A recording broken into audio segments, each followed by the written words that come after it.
will now be recorded. Okay, sorry about that. Sorry. Good evening. We're going to open up the January 21st, 2020 North Augusta Planning Commission study session. I'm going to have a call to order. I know that Ms. Mackey is in the house. Mr. Clark, has anyone else jumped on? Who's calling number 2? I bet that's Larry. Yeah, I'm here, but All right. How you doing, Mr. Watts? I'm good.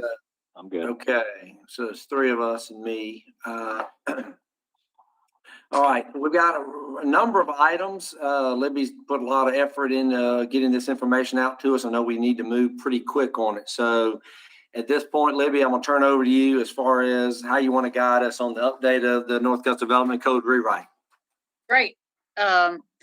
So I'm going to move pretty quickly through all of this, as Britton said. So if you have any questions, feel free to stop me. Most of this is reporting out. There's we'll get into discussion with some later items. So just to give you an update on the Development Code Rewrite Project, community and internal surveys closed on the 10th. There is a follow-up survey up right now for small business, and that closes on the 31st. So I encourage you to go take it or send it to your peers who may be interested in this particular item. It was a question that we missed on the original survey for external users. So that is being sent back out. How do we get that link, Libby? I don't think I have it. Okay, I can send it back out to everybody. It posted again on our Facebook page just this afternoon, so it's up. Okay, good. Okay. Just to kind of give you an idea about the timeline, we're in the circled area here. We should be getting back code audit recommendations in the next week or 2. I'm expecting some sort of presentation. We're going to figure out how we're going to do that presentation in the next week or so. But just so you know kind of where we are in the project, we're moving right along. I feel pretty good about our progress and where we are. So just to go through a few of the findings from the survey, just a couple of things that I did want to point out. Is that nearly half of the respondents indicated they're citizens with limited knowledge of the code. That's not unexpected. You know, not a lot of people have to deal with us. So, and there's a fair sampling of where people live around North Augusta, but it does seem to be centered, you know, in town. On this one, this graph shows the weighted average of scores. Extremely important was on the 5 end. So the bigger the column, the more important it was. So obviously protect land and air, water from damage and pollution, and protect property rights of landowners were very high. I do find it interesting that we kind of we inverted which ones were most important depending on if it was an external user or an internal user. Excuse me, I'm sorry to interrupt you. Do you want us to save our questions till the end, or how do you want us to do that? If you have any questions, I'll be happy to answer them. Okay, I was just curious, what did we get a number as far as the respondents? How many people actually, what type of, I mean, most of these surveys historically that I've done with other organizations are not real great. So do we have a number of how many people? We had if I remember correctly, we had a few over 200 respondents. Okay. Which it's a small percentage of the city, but it's really not that bad in terms of surveys that we often send out. Yeah, I thought it was interesting. The external had such a high rate to protect the land, air, and water. Mm-hmm. And then coming down to enable business to build housing and businesses, it was almost flip-flop. So you're right, those are some interesting numbers. And I will note too that some of the responses that we're getting here, these are great questions to tee us off when we get ready to do our comprehensive plan rewrite. So we're getting a pretty good amount of base information that we'll be able to use in that as well. Is that kind of realistically how you see us using it? I mean, Orion probably won't use it with a small number. They'll use it somewhat, but that probably won't be a driving force for them, will it? I think we can use it to justify some of our decisions when it comes to the actual code rewrite. So, Okay. that'll be important. Libby, I have a question. So you're saying there were 200 people that responded? Uh-huh. Okay. So how were those people, how did they get it? I mean, did you send it to particular people? How did they get it? So we sent it out to all of you. We sent it out to the chamber. We sent it out to our steering committee. I sent it out to all of the focus group connections. We had it up on our Facebook page. We had it up on our city website. We tried to reach out and get as many people as we could. Okay, because I had checked with somebody today and I asked them about it and they said no, they didn't get it. So I was like, okay, well, that's kind of crazy. So I was looking at the one. I depend a lot on all of you to help me do that. Yeah. So, On Facebook, yeah. Okay, so on the one that said on the external survey for which of the following best describes your role, and this didn't have page numbers, that kind of got me going, but anyway, and it had realtors, attorneys, builders, small business owners. So under builders and developers, that was 2.3%. So how many people of what now? Of who responded. Right. And this is self-identified. I didn't hear you. I'm sorry. This is self-identified. Okay. All right. So that was my concern is, some of the ones that are using the code all the time maybe are not responding at all. Yes or no? What do you think? Well, they had an opportunity at the sit-down meeting. Yeah, we had focus groups. I feel like we've done about as good a job as I have ever seen trying to reach out to these people. Okay. So, if you want to go down that route and you don't think that we're reaching the people that you think we should reach, then you need to tell us who those people are. Yeah. Well, I don't mind telling you who they are, but I'm just saying, I just wondered, because when I was talking to them and they didn't know anything about it, I thought, okay, so I thought the company was doing it. I didn't realize it was just you doing it. So it's all of us together, and it's the steering committee as well. And it was forwarded to city council. It was forwarded to planning commission. There's only so much we can do to force people to take these surveys or to find out about them. Okay, so that was what I had the same question that he had. How many did respond? So if you had 200, I mean, I figure that's probably a pretty good number. So I don't know.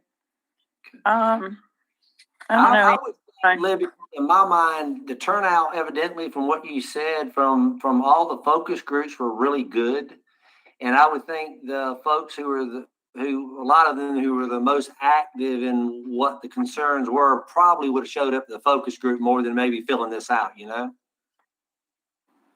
And this is why we had several different opportunities for people to be involved. Right. Yeah, surveys are hard for people. Yeah. Right. Okay.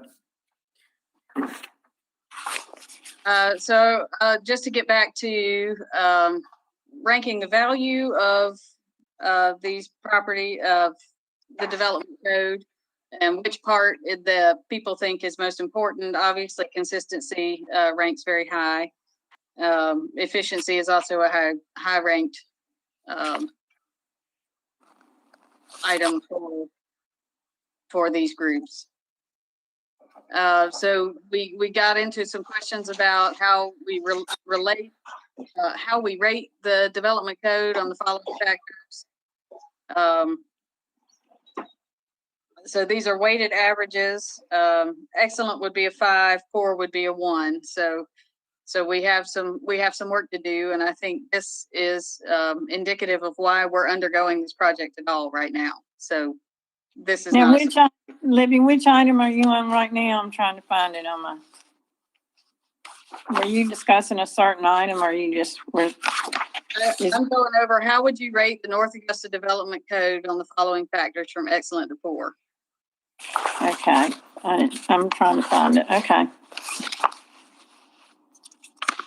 All right.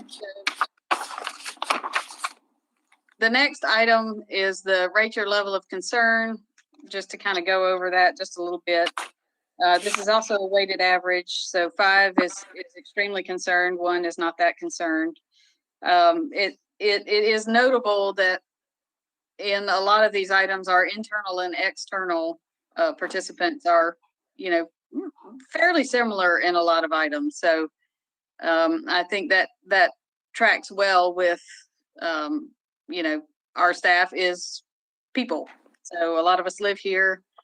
A lot of us have these concerns. I see Mr. Carter has joined us. Hello. So, so on average, external respondents are concerned with loss of neighborhood character, lack of historic preservation, and damage to environmentally sensitive areas. Internal are most concerned about loss of community character, traffic, and inappropriate signage. Yep. So that's just a real high level, just a few samplings of items that have come through. The full response and the full analysis is going to be included in the audit report that's coming up real soon from the consultants. So this was just to give you guys just kind of to check you in on what's happening and some of the results from those surveys. Like I said at the beginning, the follow-up survey is going to close on the 31st. That is focused on small business. The audit report will be ready in a couple of weeks. And we will also begin to look at our general outline for a new format for the development code. Yeah, I think it'd be real helpful, Libby. I appreciate you sending that back out to all of us. And if everybody on the planning commission, if you can all commit, y'all know some businesses. I think if we all make an effort to forward this to some businesses, that's going to help the numbers. So I would just kind of urge that.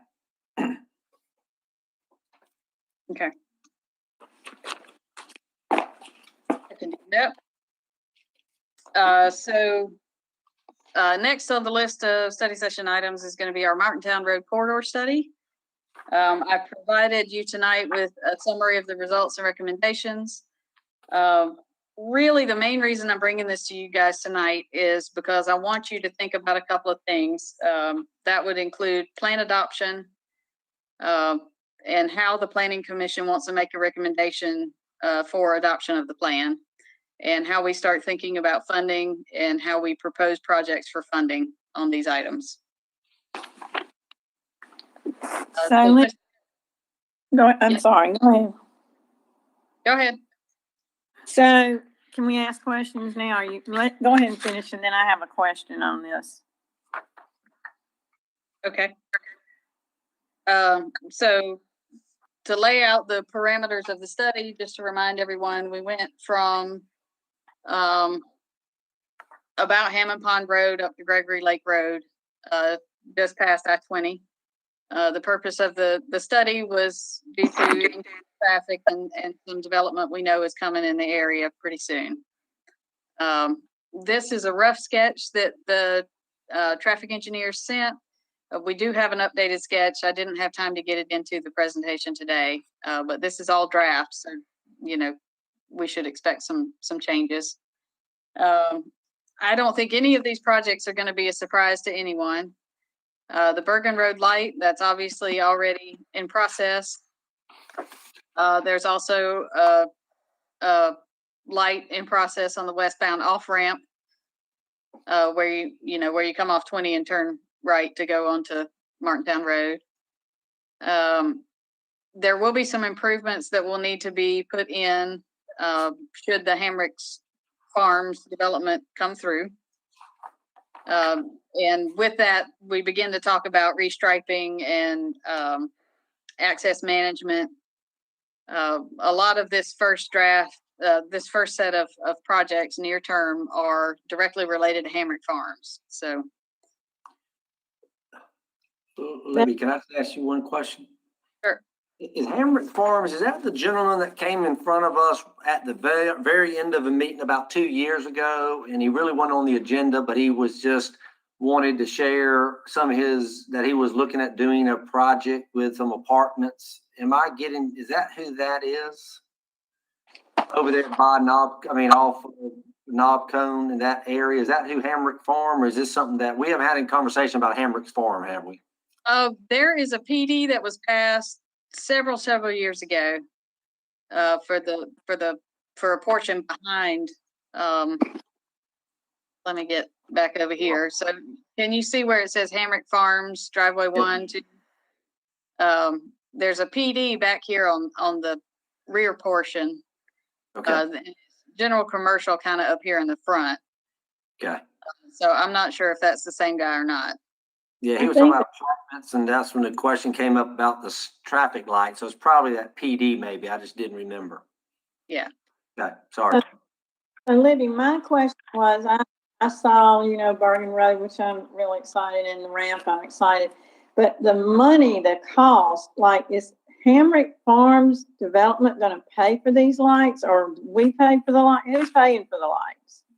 So that's part of what you guys need to think about. And that's part of my presentation at the end, is we need to start thinking about how we're going to, if this is adopted, how we recommend that the projects be put into place.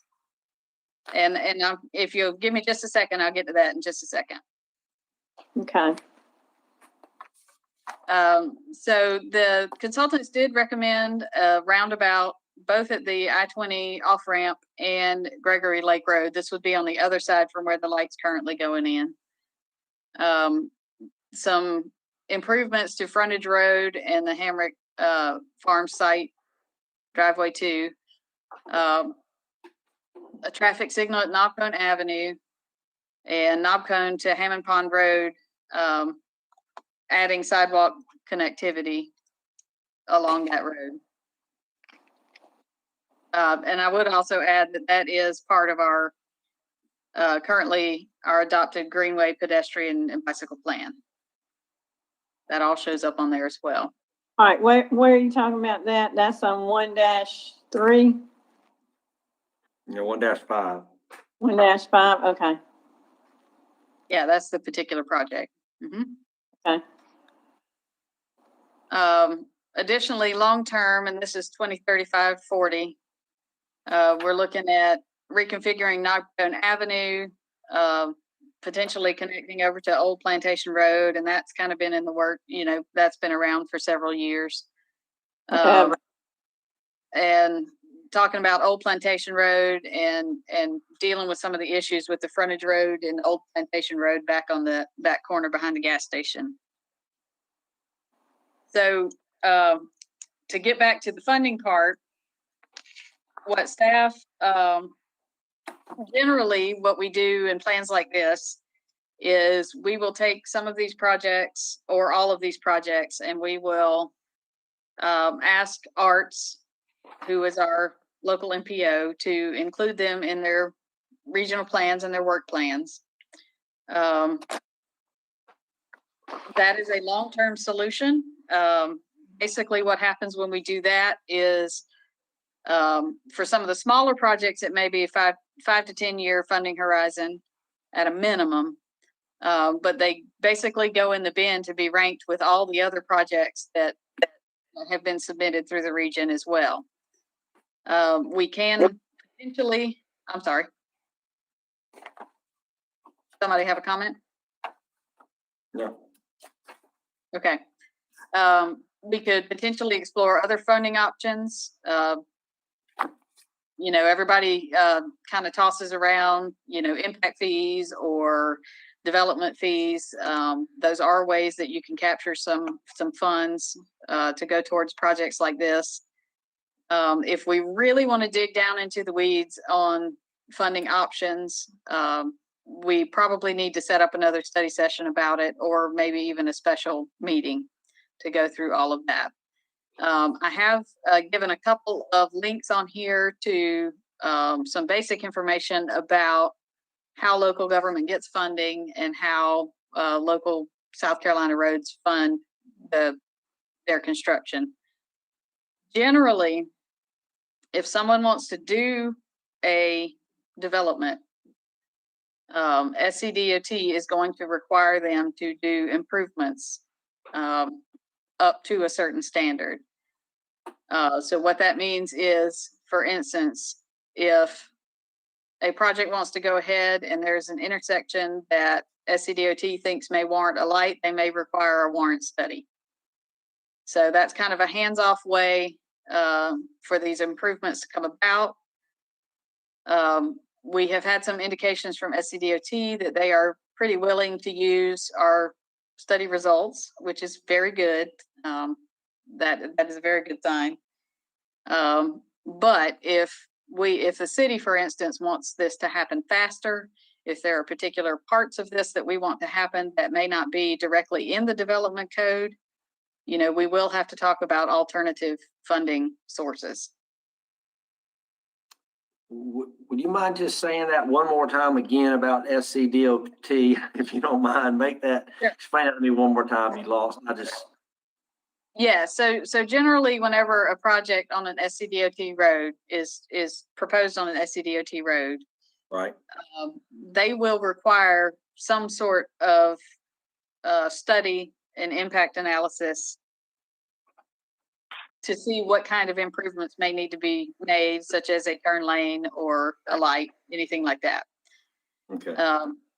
We've had indication from them that they are willing to kind of take our plan and help us implement that plan. That's good. When it happens through SCDOT like that, the developer is responsible for those improvements.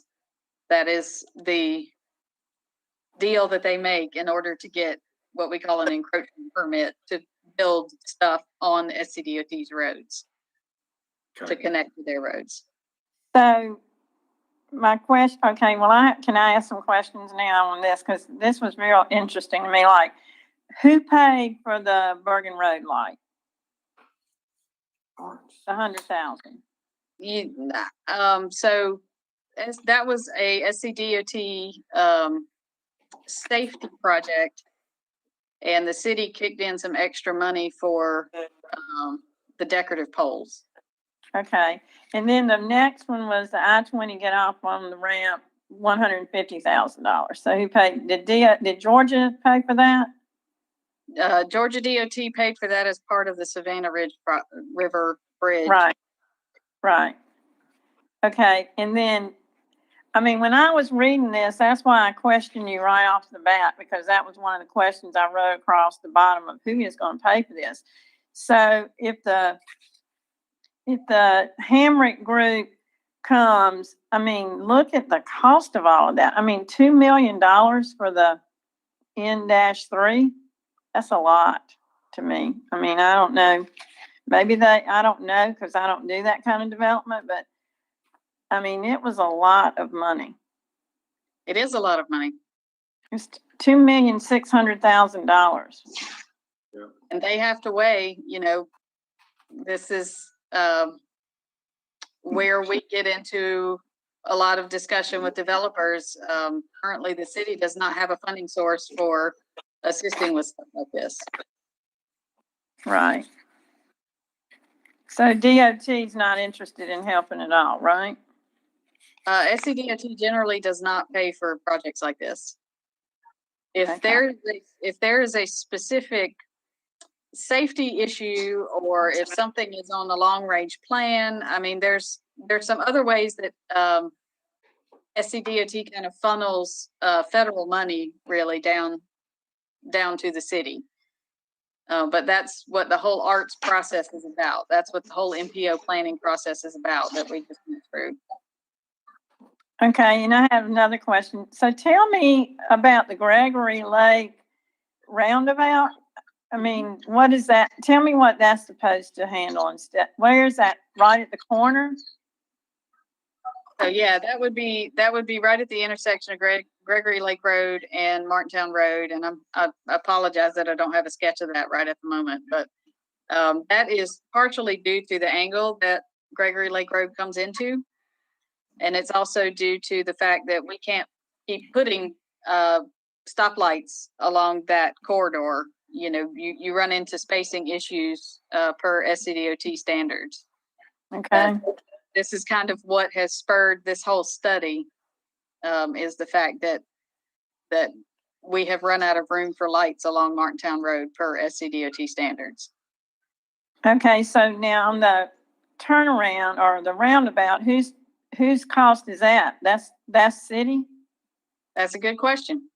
That's part of what I want you guys to think about. Is that something that the city is interested in finding a way to pay for? Or is that something that we want to put into the arts hopper?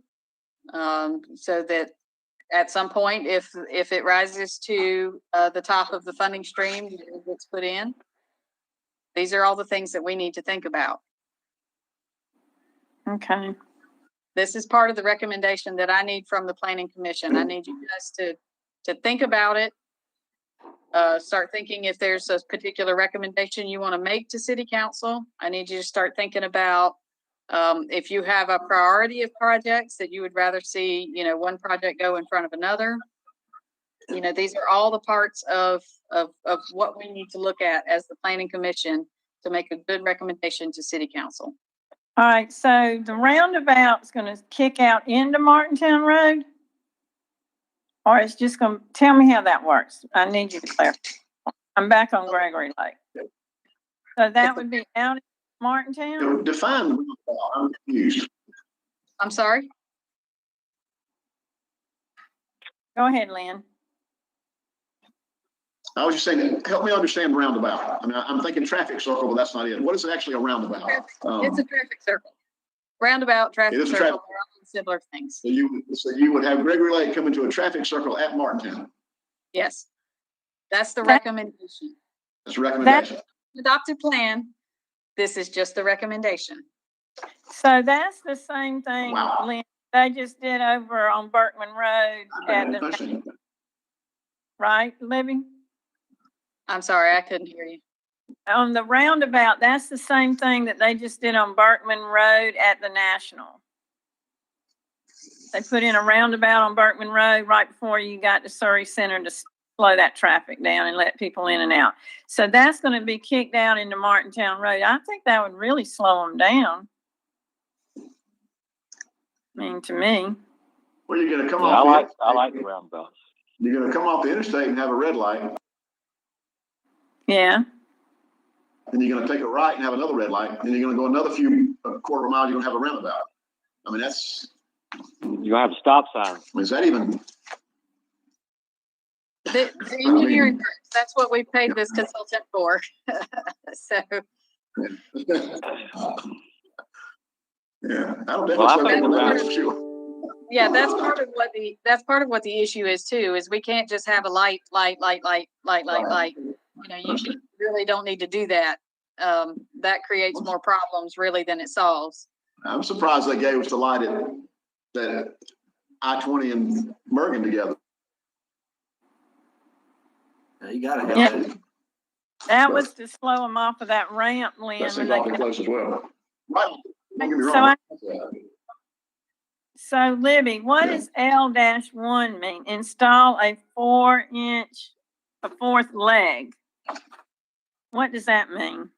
So that would be a cross connection on the old Plantation Road. All right, explain that to me. I don't understand what that means. So you would come straight across Knobcone and we would create a road that connects to Old Plantation. But hasn't there been some controversy with who owns it and they wouldn't and couldn't and all of that? Yes, Okay, I mean, the recommendation stands that that's probably what we need to do to help handle that traffic. That's 15 Right. years. So Libby, do you want us to prioritize every one of the items from highest to lowest, or just pick out the ones that we think are doable and decide? Do you want us to submit to the city every one of these projects with some number that says this is first, the sixth, or whatever? That would be helpful. Okay. Some of these are So they're already grouped by how quickly they need to happen. So they're in the order now? They're not necessarily in the order exactly that they need to happen, but they're grouped in groups of, this one is for 2020 to 2025, for instance. This group is 2025 to 2035.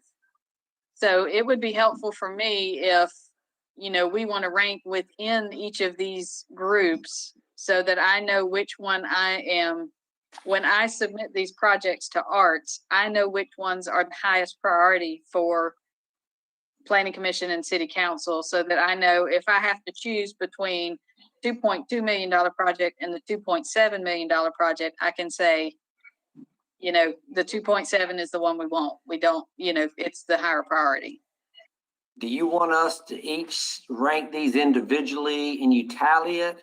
Or do we rank them individually and then we come back again? And do we need to have a consensus on, a majority that, I'm making up, of course, I1, 4 out of 7 say I1 should be number one, or you see what I'm saying? Yeah, that's, I hate to be wishy-washy about it, but that's totally up to the commission. So we I can just do. know what would be most effective for you that you have seen in the past. Really, the only ones that Allows us to get presented to city council, is what I'm saying. Most recently, I have seen effectively with the city council is to send out basically an Excel sheet that asks everybody to rank them, coming back and presenting the results. That seems to be just about the simplest way for me. Yeah, not another meeting to try to find consensus. We all rank what we think and then you tally that and that's what we go with. I could bring that back to a regular meeting for the actual recommendation that you make. And what is your time frame that you want us to have this to you? I don't have a specific time frame at the moment. Obviously the faster we can get a recommendation to city council, the faster they can make a decision, and I can know whether this is adopted or not adopted and get it into the arts plans. Would it be helpful to you for the planning commission to rank these and do offer your list of prioritization and funding and any addition by our next meeting? That sounds reasonable to me. I mean, plenty of time to make some decisions. And like I said, that gives you time to then be able to submit that and get to the council the next. Okay, good. Okay. Well, I'm going to bring it back. That?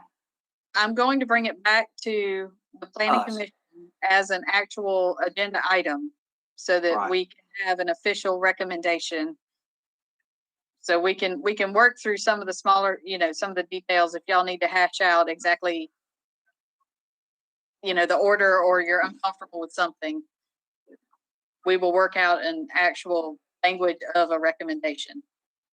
So maybe we ought to give it to you a week before the next planning commission meeting. That way you can tally all that and have something for us at our next meeting. Does that make sense? Would you agree with that?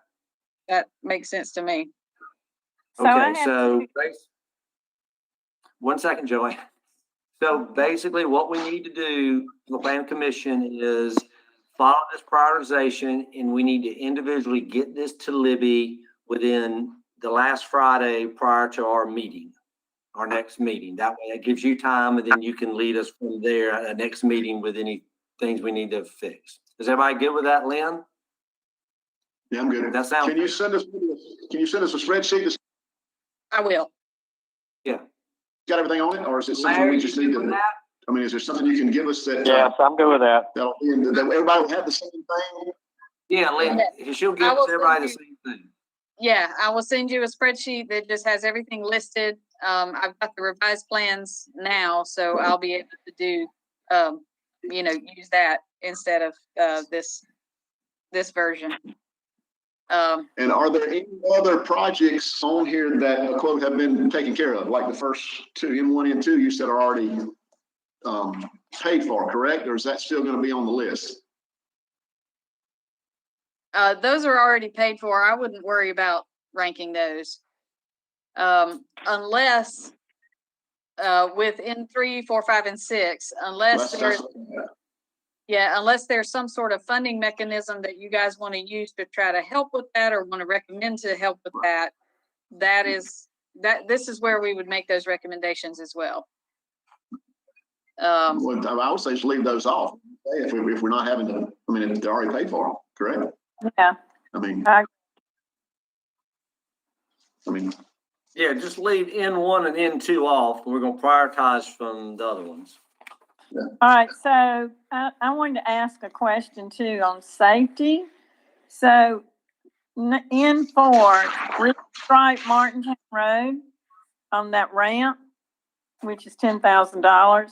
Is that not, I mean, what is that for? Where people, is the stripe gone or is it never been a stripe? I don't even know, and I'm right on that road every day, twice, 3 times a day.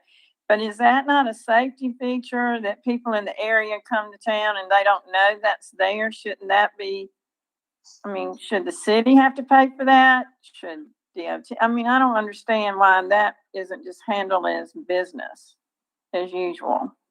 Well, that's what I was talking about when, we can submit it, staff can submit it to SCDOT and see if we can find other funding. First of all, SCDOT is not necessarily going to know about this until we tell them that this is our priority and this is what we want. They may, if we ask them for a study, I mean, you know how long that takes. Right. But if we have a project ready to go and say, we want this to happen, it's much easier to say, I see you have X amount of money in this account. Can we get this project done? But that's also the role of the MPO. There's just multiple places that we can start putting these things out. What I need to know what project you want, what order you may want them in. That entire interchange needs to be restricted. Not just the right lane. And that's part of this as well, is having one $20 million project is a lot harder to get through than several smaller projects to get to the same place. Okay, I have another question, Libby, like the Hamrick, and we talked about, the guy came to our meeting and years ago, you weren't here, you said you didn't think. So is Hamrick stepping forward and saying, I'm ready to do something? Or is this just something that we're looking at I'm trying to figure out, is this project on hold for this? Is this project actively coming this way? Or was that just a visit he made with us? Because it wasn't, as I remember it, like Britton does, it was kind of casual. He just kind of walked in and said, hey, y'all, I'd like to do this one day. Y'all remember that like that, Britton? Mm-hmm. If I'm thinking about him, it might have been the PD one. I just don't remember us voting on. I just remember him at the very end of the meeting. Yeah, he just kind of stepped up. We had the meeting.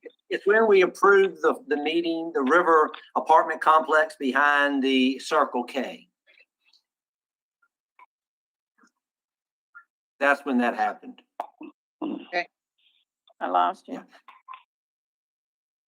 So what I'm saying, that was the meeting that we approved the site plan for the apartment complex behind the Circle K. So, all right. So, Dan, So I don't even know how long ago that's been. So my question was, them to give us guidance. Is that right, Libby? Say that again. I'm sorry. This study was to give us guidance, recommendations for us to now take and decide what's doable, how we're going to do it, and that whole process. Is that correct? Right. This is to get your preference. We have a menu of projects to do. They're all feasible. They're all, vetted by an engineer that we paid to do this study. This is where we figure out how we're going to do this implementation. Yeah. But I think Joanne's question is we haven't had any dealings with Hamrick Farms and them saying, hey, we want to do this project. And we said, well, you need to wait till we do this Martintown Road corridor to get information. I have not told them that. Yeah, that's what I'm saying. They've moved ahead with their own studies. Yeah, Any delay that they may have had, they have to go through SCDOT to get their permits, just like everybody else.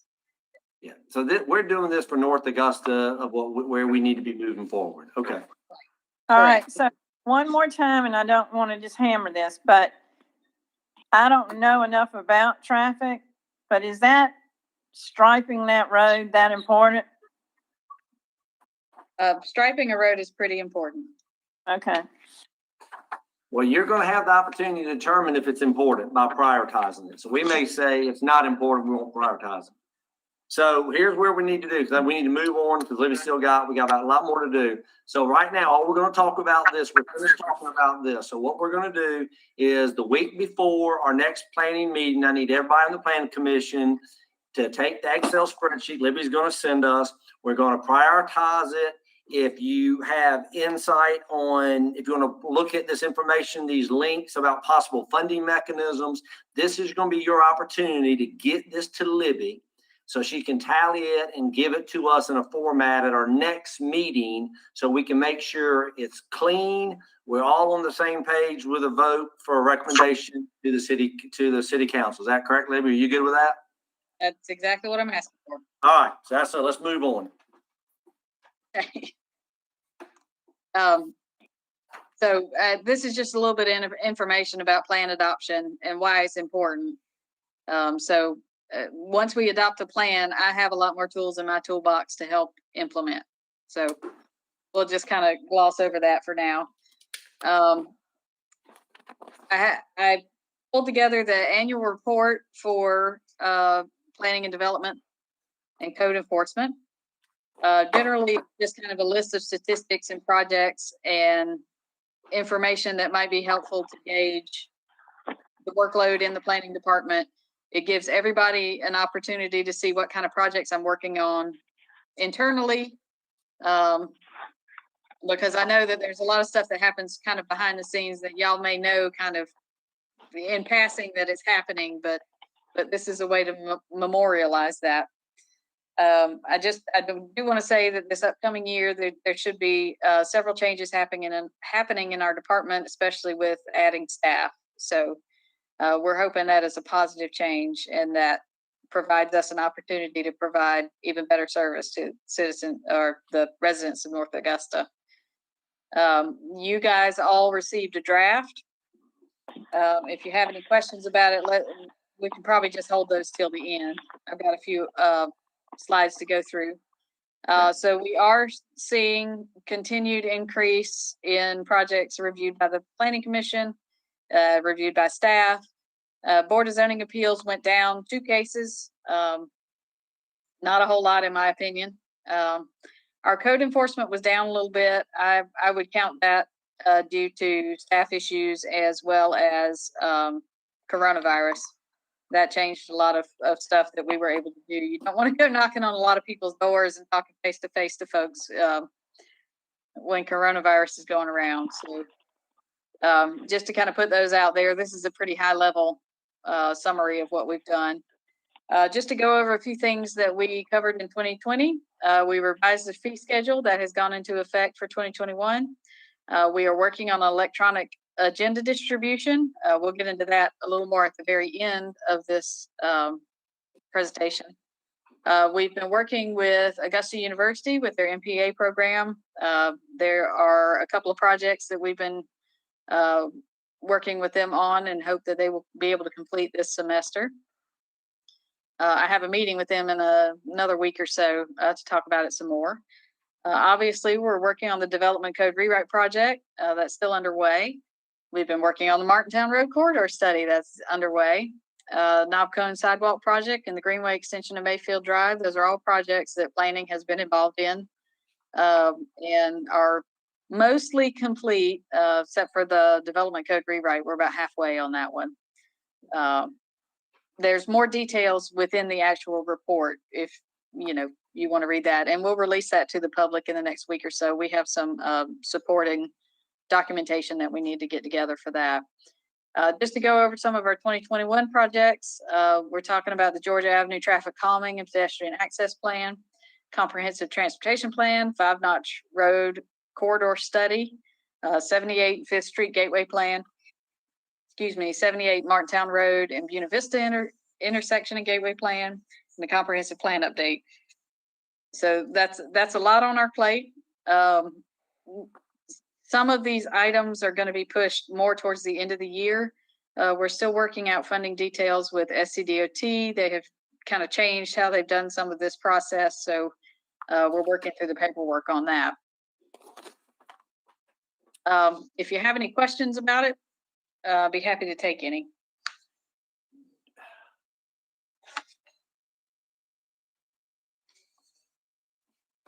Tell me about the University MPA program partnership, a little bit about what does that look like? What exactly are you, tell me about that. So every year they have a class that they try to reach out and do research projects for local municipalities or, utilities, stuff like that. I've asked them to look into quantifying the cost of annexation for the city. So what I'm trying to get them to quantify is, for every residential lot that we have, it costs us this much to provide services. Every time we annex a property, it may cost us this much, or to help us quantify how that affects our finances. That's a good one. We can give them the Strong Towns book as a reward when they finish. That's a good example. That's good, Libby. Okay. Yeah, and administration upstairs has had another project. I believe it was something about parks, recreation, and tourism. Don't quote me on that because honestly, it wasn't my project. So I kind of said, "Oh yeah, that sounds cool," and moved on. So those are out there. Hopefully, we will get some students interested in it and complete the study this semester. Any more questions about that? I've got some other questions, but I'll just email you separately because we need to be respectful of time. So. Okay. Yeah, we're getting kind of down to this. Was it this in depth? This is the most in depth I think we've had. I don't remember quite this in depth last year. It's fairly similar to the report from last year. Just struck me as different. It's good. Yeah. No, I did it so that you all have a reference for what I do on a daily basis. Yep. And the things I'm working on. So the last thing I wanted to talk about, and I don't have a slide in for this one, is our electronic packet distribution. So we have purchased Surface tablets for every member of the Planning Commission. We are going to be the guinea pig to go completely paper-free. So what this will mean is that instead of staff spending a lot of time putting together this paper agenda, delivering out to everybody, we're going to deliver it to you probably via Dropbox. And we'll show you how to use all of this stuff. I believe what we're going to have to do is each one of you is going to need to come in and we'll sit down with you with the Surface, go through the software, go through how to use it, how to navigate with your PDF reader, all of that sort of stuff. But we think the savings for staff time, paper, office supplies is going to be significant. So that is coming. That's good. I think it's time. Y'all get to be the guinea pigs for Board of Zoning Appeals that'll go later this year. So I know y'all appreciate that. Necessary. So if you have any more questions about anything we've gone over or anything on the agenda, I'll be happy to answer them.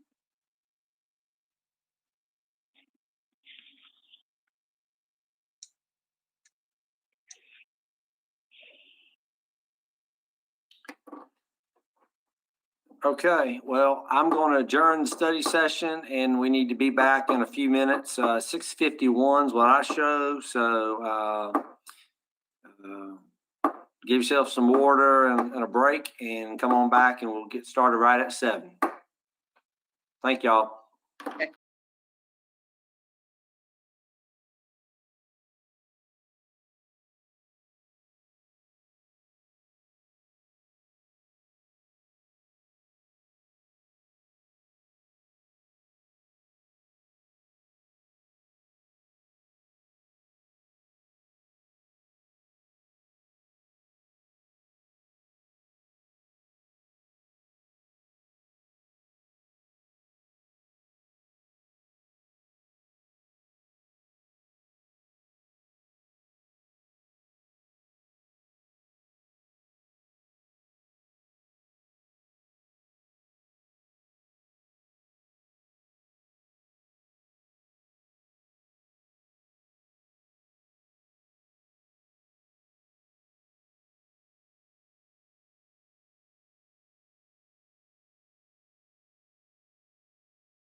the January 21st, 2021 virtual regular meeting of the North Augusta Planning Commission. We'll begin with a roll call. As always, I will state the commissioner and your last name, and please verbalize your first and last name for the record. Commissioner Key. Yes. Commissioner Mackey. Yes. Commissioner Watts. Here. Great. Commissioner Crawford. Okay. Commissioner Clark. Clark is here. Commissioner Carter. Present. And Britton Williams. Okay. Approval of minutes, December 17th, 2020 study session and regular meeting. Are there any deletions, additions, or corrections?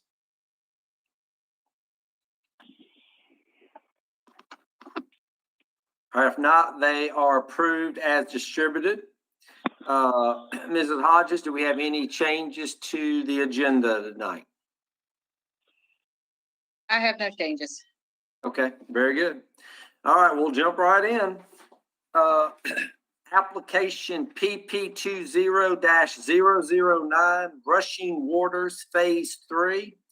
A request by Rushing Waters LLC for major subdivision preliminary plat approval of 178 townhomes located on approximately 37.5 acres in Rushing Waters Phase 3, TPN 011-09-01-049, zoned R5, mixed residential. At this point, Ms. Hodges, would you like to give us any information that we might need to be aware of on this applicant? I don't have a lot to add. I want to make sure that you all understand that this is a third phase. You probably have seen this before. They previously had phases 2 and 3 together, but have broken them apart into phase 2 and phase 3. So this is just for the phase 3 portion. And I believe, Mr. Martin, are you here for this project? Yes, that's correct. Okay, so Luke Martin is here representing the project for Southern Partners. All right, we'll get to Mr. Martin. We'll get with you in just a minute. So are there any questions from commissioners for Mrs. Hodges?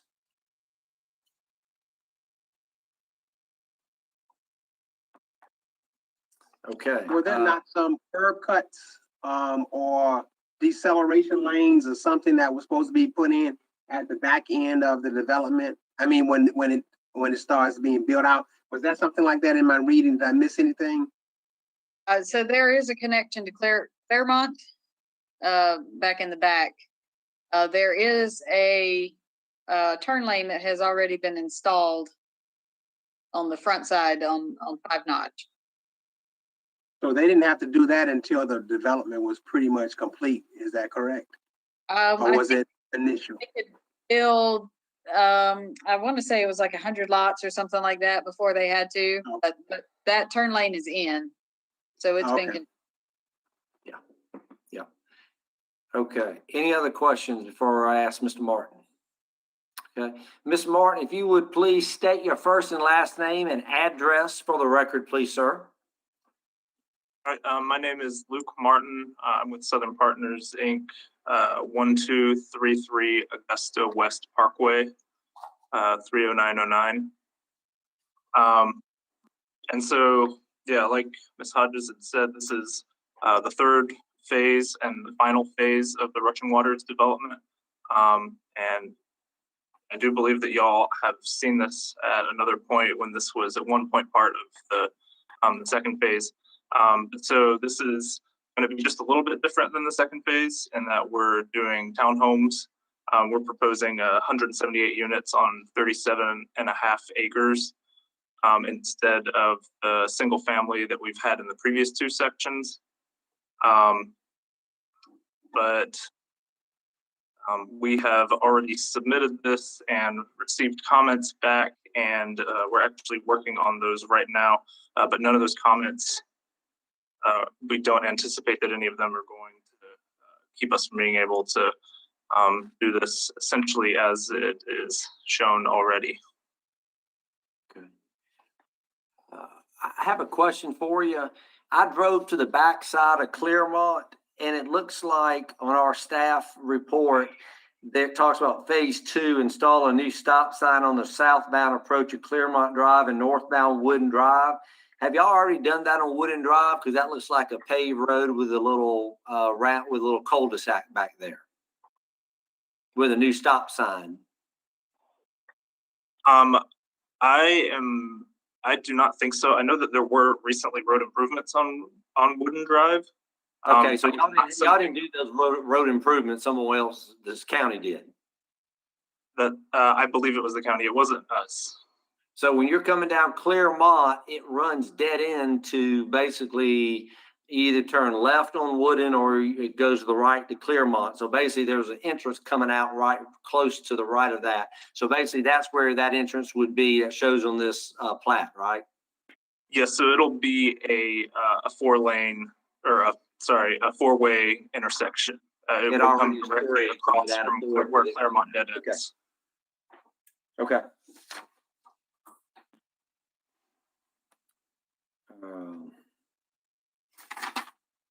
Okay, any other questions for Mr. Martin from commissioners?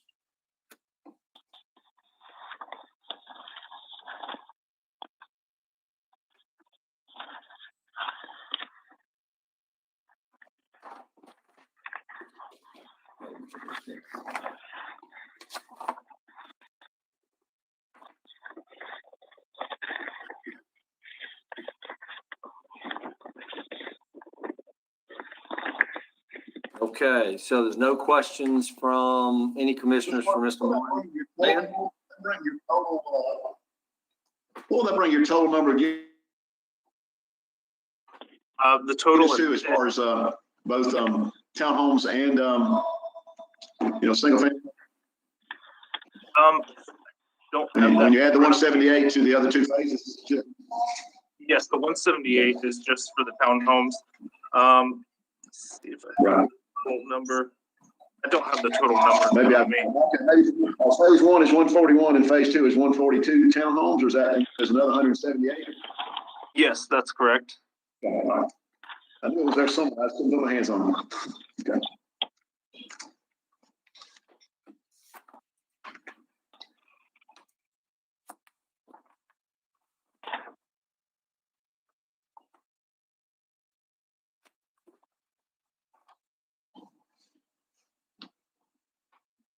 Okay, anybody else? And Mr. Martin, you don't see any issue with the stormwater management permit and the issues that were addressed by that department? I mean, there's nothing major that you're seeing, any concerns? No, of all the comments that we've gotten for stormwater, all of those we're going to be able to address, and most of them we already have addressed. Okay. Okay. Have you also taken into consideration, didn't it also have that you were in a floodplain? Yes, we're in the process of getting a clomer and a loamer for the floodplain. And so that's what we'll need to get to be able to have this, to be able to develop across that. We're in the process of doing that right now. Okay, so when you, upon that being done, the properties then would still require flood insurance, correct? Yes, I believe that they would. I don't know what the specific distance from a floodplain is for the insurance, so I'm not sure if it's all of these properties would end up having to have flood insurance or just some of them, but I believe some of them certainly would, because they will be close to a floodplain, although none of them will be in it. Okay. Just a word for the wise in selling those units, and it would be great if you know if you're going to be in the floodplain or not, because a lot of times that can make or break an application as a banker. Mm-hmm. That's our mortgage, expert there. So listen to him.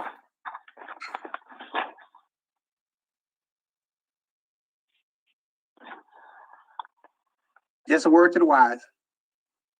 I do have a question, and Libby, I don't know if you jump in, or maybe I'll just make sure I understand. On page 5, under item B at the bottom, it says proposed plans for phase 3 show the required improvements for phase 2, but do not indicate how the previous improvements will be implemented prior to construction.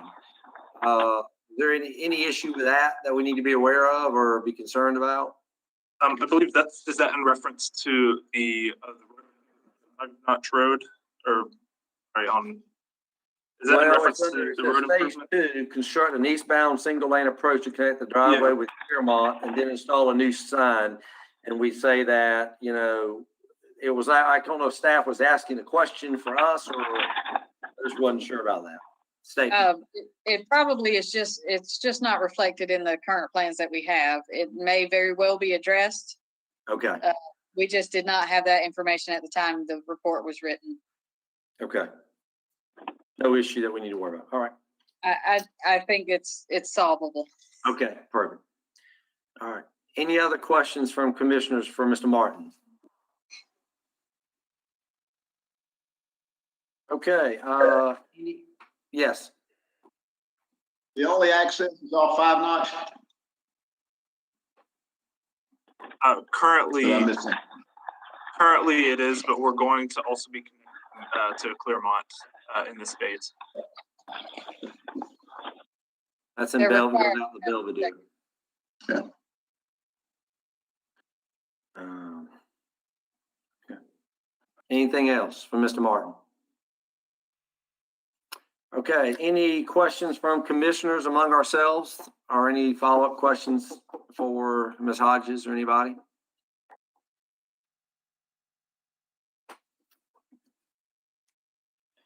Okay, well, this time I would accept a motion. Thanks, Libby. Go ahead, Lynn. I just, traffic studies as far as, does that cause an issue with 5 Notch?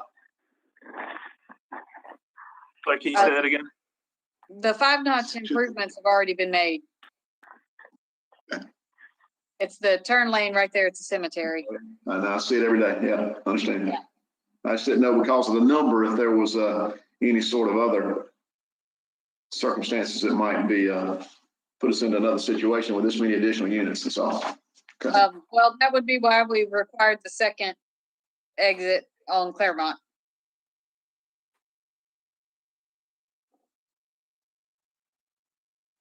Okay. Good question. All right, you ready for a motion? Yep, I'm ready for a motion to approve with conditions. So, is that a motion from you, Mr. Clark? Yes. You mean you gonna word it for me? That's okay. No, go ahead. You want me to Go ahead. word it? I'll just say, motion that we approve the major subdivision preliminary plat, item PP 20-009, Rushing Waters Phase 3, subject to the 2 conditions listed in the staff report. Good job. I have a motion by Commissioner Clark. Is there a second? Second. Commissioner Key, second. All right, any final discussion? Then we'll go down the roll call, yay or nay. Commissioner Key? Yay. Okay, Commissioner Mackey? Commissioner Mackey? Commissioner Mackey? You might need to come back. I'll come back. Commissioner Watts? Yay. Commissioner Clark is yay. Yes. Commissioner Carter? Yes. Okay, Commissioner Carter? Yay. And then Britton Williams, yeah. So, Yes. Yay.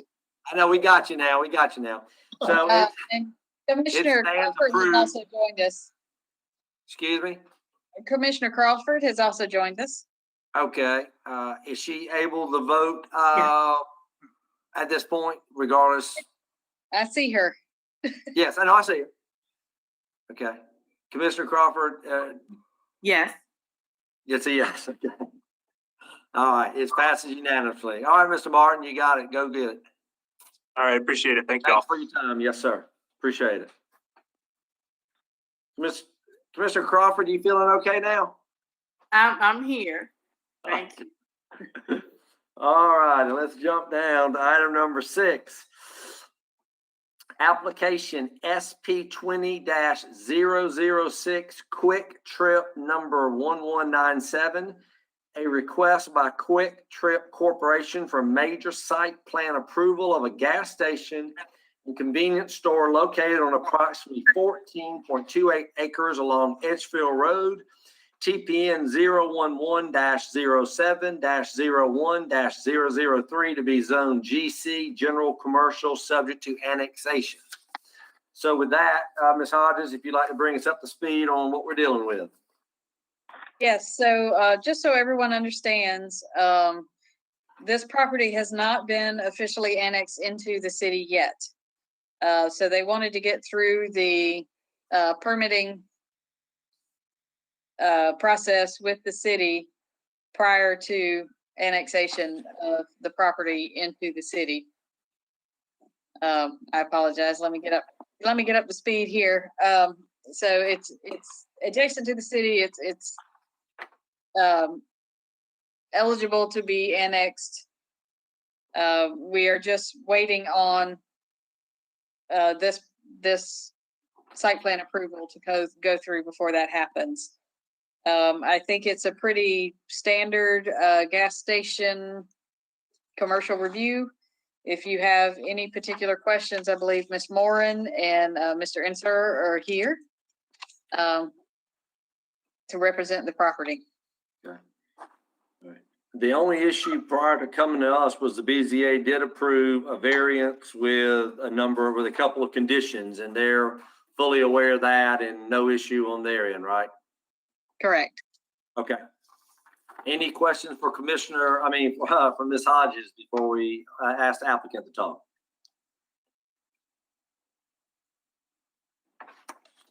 Okay. If the applicant, if you would, state your first and last name and your address for the record. Hi there, my name is Paulette Morin. I'm a real estate project manager for Quick Trip. My address is 3701 Arco Corporate Drive. It's in Charlotte, North Carolina, 28273. Welcome, And I've also, Paulette. Yep. Nice to meet you guys. I've also brought along Dwayne Inser with Freeland and Kaufman. He's the engineer for the project. These are the brains. I just wanted to take a moment to touch on our company since we're new to the area and introduce ourselves. Quick Trip was founded in 1958 in Tulsa, Oklahoma, and it's a privately held convenience store company. We pride ourselves on its cleanliness and exceptional customer service. For decades, people have looked at Quick Trip for an on-the-go snack or sandwich, which is still available. But recently, our mission has been to captivate our customers with our fresh food options. We opened our own bakeries and commissaries, and in 2010, we added state-of-the-art full-service kitchens to every store. In addition to taking care of our customers, Quick Trip also invests itself in its employees by identifying that our success is hinge on them. We provide some of the best wages in the industry, great benefits, and promotions from within. Quick Trip has grown to over 800 stores over the last 63 years, and our company began expanding into the Carolinas in late 2011. We actually opened our first store in the Columbia area in November, and now we have our eyes set on the North Augusta area. We thank you for your time tonight, and Dwayne and I welcome any questions that you may have. All right. Questions for Ms. Morin from commissioners? This is your chance.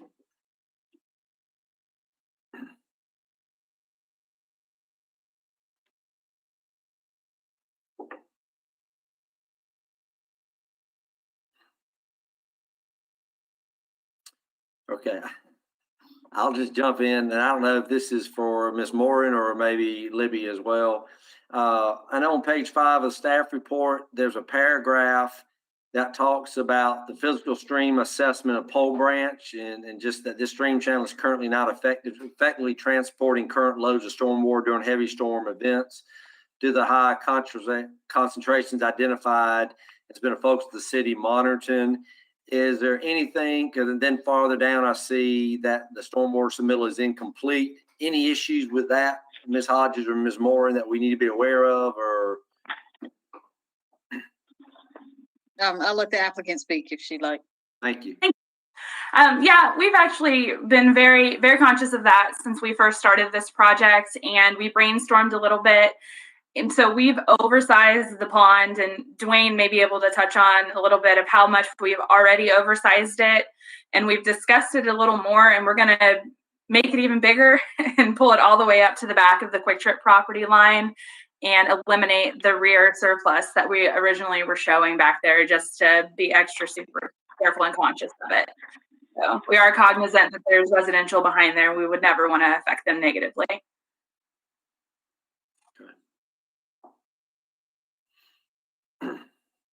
What else? Yeah, I don't have any much more to add other than that. If you nailed it, Paulette. Dwayne, if you don't mind, just state your name, first and last name and address just for the record. Yes, sir. Dwayne Enzer, 209 West Stone Avenue, Greenville, South Carolina, 29609. All right, thank you, Dwayne.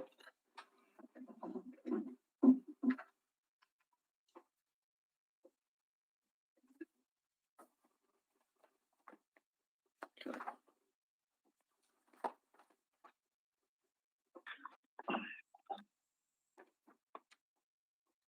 Questions?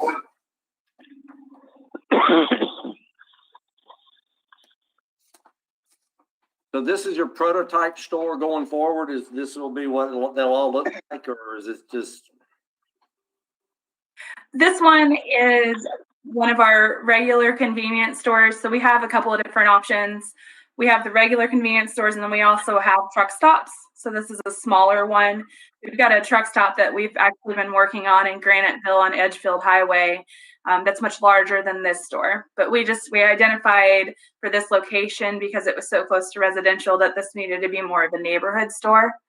So this is our 5,000 square foot model. And then the stack stone is actually a custom option that helped us meet the ordinance here.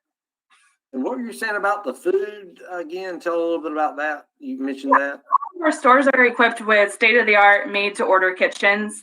All of our employees are trained on how to make them. And you can order pizzas, subs, tacos, espresso-based coffee, pretzels, ice cream. Yeah, it's very good.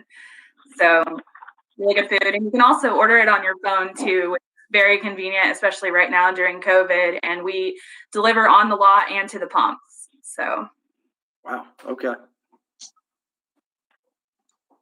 That's interesting. What analytics, other than your the rooftops make y'all decide to put it right there? We tend to choose locations. Yeah, no, these are great questions. So we tend to choose locations that have a decent amount of traffic because we like to pull from the existing traffic. So that was another thing that brought us to the area. And then on the other side of the highway is a large commercial corridor. So we'll probably have quite a few people that'll pass us on their way to work and on the way home.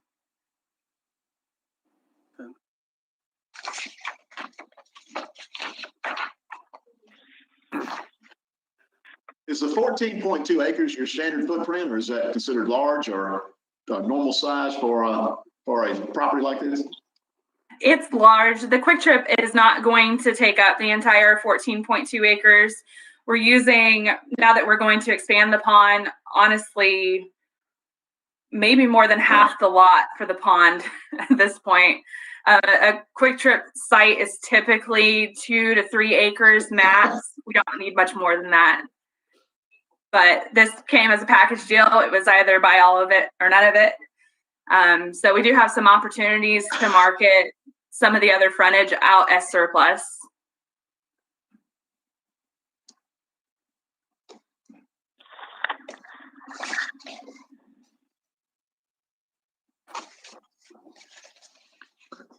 All right, any other questions?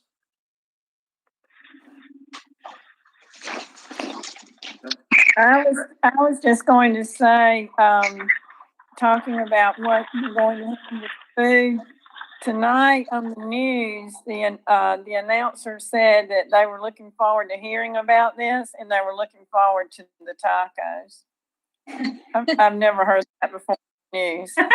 Well, the tacos are actually new to this area. You guys will have something that the Greenville and Charlotte area do not. We started the tacos in the Columbia stores out here, and they are phenomenal. So I look forward to that at every store opening. Yeah, it's not your normal Right. gas station, evidently. Okay, anybody else? Okay, so any discussion among commissioners before I ask for a motion? Commissioner Clark, I've just said this approval is, the annexation has to happen zoned the way we expect it to be zoned in order for this project to go ahead. Am I correct? Yes. That is correct.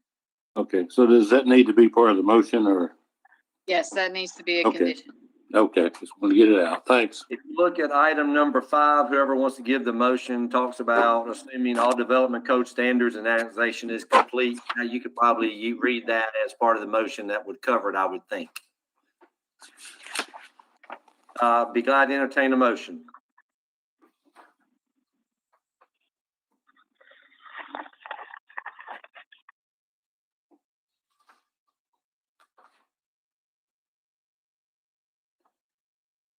I'll make the motion. In consideration of application SP 20-006, quick trip number 1197, I'd like to make a motion for approval of the major site plan approval for the gas station on approximately 14.2 acres along Edgefield Road, making the motion with all conditions according to our packet. So and just to clarify, that is development code standards and annexation. So that is a motion by Commissioner Key. Is there a second? Second. All right, Commissioner Carter. Any discussion among commissioners? All right, so I'll take a vote. Go down the order. Commissioner Key. Yay. Commissioner Mackey. Yes. Commissioner Watts. Yes. Commissioner Crawford. Commissioner Crawford. Yes. I'm sorry, I was on mute. All right, Commissioner Clark. Yes. Commissioner Carter. Yes. And Commissioner Williams. It's approved unanimously. Thank you, Ms. Moran and Ms. Enzer. Good to have you in town with us. Thank you so much. Yep. And at this point, we'll turn over the staff report and December performance report. Libby? Great, let me unmute myself. So December gives us a good review of the year. Looks like we're in pretty good shape. We went over the annual report in the study session, so I think that confirms what we're finding in the December report. I do want to reiterate to everyone that's here that we will be moving to electronic plan distribution. I will contact each one of you to come to the office so that we can sit down and I can show you how to use the Surface, and there's probably going to be a disclaimer that you have to sign saying that yes, you're taking this Surface and you're not going to use it for any nefarious means. I will also be emailing out, as we discussed in the study session, I'll be emailing out an Excel chart to ask for ranking of projects per the Martintown Road study. If you need any additional information about funding or preferences for that, please let me know. We can set up some informational sessions or even a special meeting if needed. So if anybody has any questions for me, I'll be happy to take any.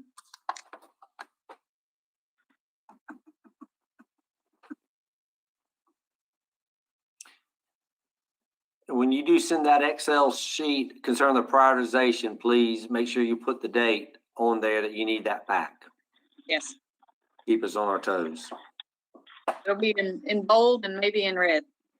That's okay. Whatever it takes, let's get the results. Yeah. Okay, any questions? I just think Libby's gonna have a lot of free time in 2021. So we need to find some more projects for her to do, I think. Yeah. Twiddling my thumbs. Wow, what an agenda. How does, how's February looking? You got some stuff in the pipeline? So far, I think we may have one or two site plans. It should be fairly light, similar to this one. Okay. All right. Anything new out exit 5 way? Anything new exit 5 area coming in? We have gotten some exploratory plans for the Maybon over near Food Lion, where the storage units were going to go from the Aiken Regional. That's really all I can think of right at the moment. They're still working. Mr. Blackston's still working on the townhomes back there behind Food Lion. The hotel is correct. I'm sorry? Is the hotel out? I mean, We've approved their site plans and we're just okay. waiting to see. That's been a bit of any movement. Okay. Yeah. I mean, they've been doing a lot of site work out there, but that's the infrastructure site work. So I don't know. I'm not sure where that, they may have put that on hold because of COVID as well. Right. Understandable. What about, didn't we approve, was it not a Jiffy Lube, but in front of that Waffle House to the right of the BP on the corner? I don't really see anything happening there. It's been a while, hadn't it? I want to say that we have not issued a very final staff approval on that one yet. So, but they were really, really close. Okay. And of course, there's Sweetwater Townhomes that we saw just a couple weeks ago. They're in their final. I think their plans are ready to stamp. They're ready to go. So. Okay.